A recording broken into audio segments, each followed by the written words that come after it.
కేటీఆర్ మాట్లాడుతూ మీ ముఖ్యమంత్రి కాదు ఈయన శవాల మీద పేలాలు ఏరుకున్నటువంటి వ్యక్తి ఇలా రాష్ట్రాన్ని పరిపాలిస్తున్నాడని ఆయన మాట్లాడతాను. రాష్ట్రాన్ని 10 ఏళ్ళు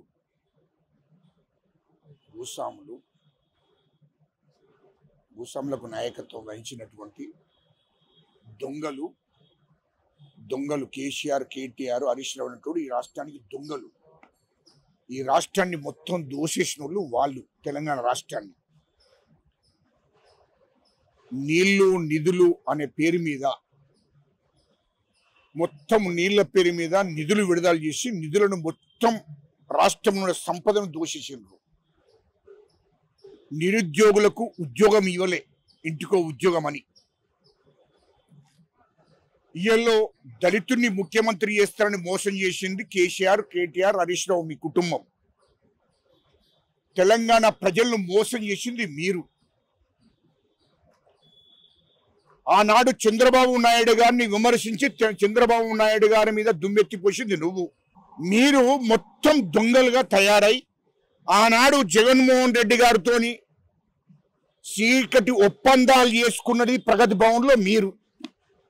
2012లో చీకటి ఒప్పందం జగన్మోహన్ రెడ్డి గారితో చేసుకున్నది మీరు. ఇయల్లో ఆంధ్ర బడాబాబులందరినీ 10 ఏళ్ళు మీరు అధికారం ఉన్నప్పుడు మీ చుట్టూ ఉంచుకున్నది మీరు. ఇయల్లో మొత్తం కేసుల మీద విచారణ జరుగుతుందనే దాని మీద మతిస్థిమితం లేకుండా మరి మాట్లాడుతున్నది కేటీఆర్. ఇయల్లో మా ముఖ్యమంత్రి గారికి కేసీఆర్ మీ అయ్యా నీకు కేటీఆర్ చెప్తున్నా నేను, అసలు దొంగలు మీరు. డ్రగ్స్ అలవాటు ఉన్నది కేటీఆర్ నీకు పరీక్షలు చేయించే రోజులు కూడా దగ్గర ఉన్నాయి, అది గుర్తుపెట్టుకో. తాగుబోతూ నువ్వు 2009 నుంచి ఏ రెస్టారెంట్లో ఎక్కడ కూర్చుండి తాగుతున్నావో మొత్తం డాటా ఉంది మా దగ్గర. డ్రగ్స్ ఎక్కడ తీసుకొని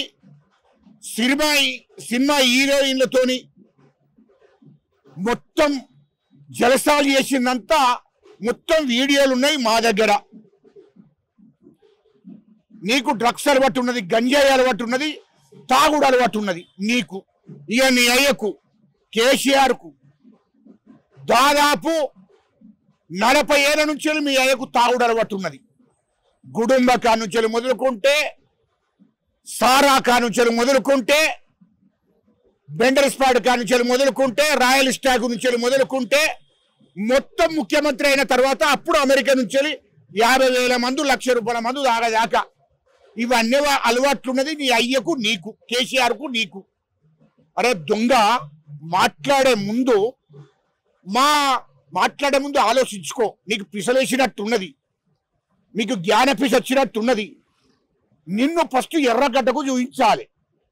నిన్ను ఎవరో తెలంగాణ ప్రజలు ఎక్కడి నుంచో దళితులో బీసీలో ఎవరో నిన్ను ఎత్తుకొని పోయి అక్కడ ఎర్రగడ్డలో పడేస్తారు. లేకుంటే నిన్ను ఇక్కడి నుండి తీసుకుపోయి లేకుంటే ఆ ఢిల్లీలో లేకుంటే ముంబైలో ఏదో హాస్పిటల్లో పడేసి అక్కడనే బెడ్ మీద ఉంచుతారు. ఇప్పుడు నీ అయ్యో బెడ్డుకున్నాడు, నువ్వే బెడ్డుకు అవుతావు. ఎందుకు తొందర పడుతున్నావు? నీ భయం అంతే ఏంది? కాళేశ్వరం మీద విచారణ జరుగుతుంది, డ్రగ్స్ మీద విచారణ జరుగుతుంది, ఫోన్ టాపిక్ మీద విచారణ జరుగుతుంది, అదేవిధంగా కార్ రేసింగ్ లో విచారణ జరుగుతుంది. ఇవన్నీ విచారణలు చేసి నన్ను జైలుకు పంపుతారనే భయంతో మాట్లాడుతున్నావు. కేటీఆర్, నీకొకటి షూటింగ్ అడుగుతున్నా. మా ముఖ్యమంత్రి రేవంత్ రెడ్డి గారికి ఆయన పుట్టిన నుంచి ఇప్పటిదాకా తాగుడే అలవాట్లేదు. ఆయనకెట్లా అనారోగ్యం పాలవుతారా భయ్? ఆయనకెట్లా మంచి ఆరోగ్యంతో నిండు ఆరోగ్యంతో ఉన్నారు. ఓ పిచ్చి నా కొడుక, నిండు ఆరోగ్యంతో మా ముఖ్యమంత్రి రేవంత్ రెడ్డి గారు మంచి ఆరోగ్యంతో ఉన్నాడు. ఆయనకు తాగుడు అలవాట్లేదు పాపం. ఆయనకు తాగుడు అలవాట్లేదు, గంజాయి అలవాట్లేదు, డ్రగ్స్ అలవాట్లేదు, సిగరెట్ అలవాట్లేదు. ఇవన్నిటిని నిషేధిస్తాడు. అంత నీతి నిజాయితీగా ఇంట్లో వండిన భోజనాన్ని, ఇంట్లో వంట చేసిన భోజనాన్ని, హోటళ్ళ భోజనం కాదు. కేటీఆర్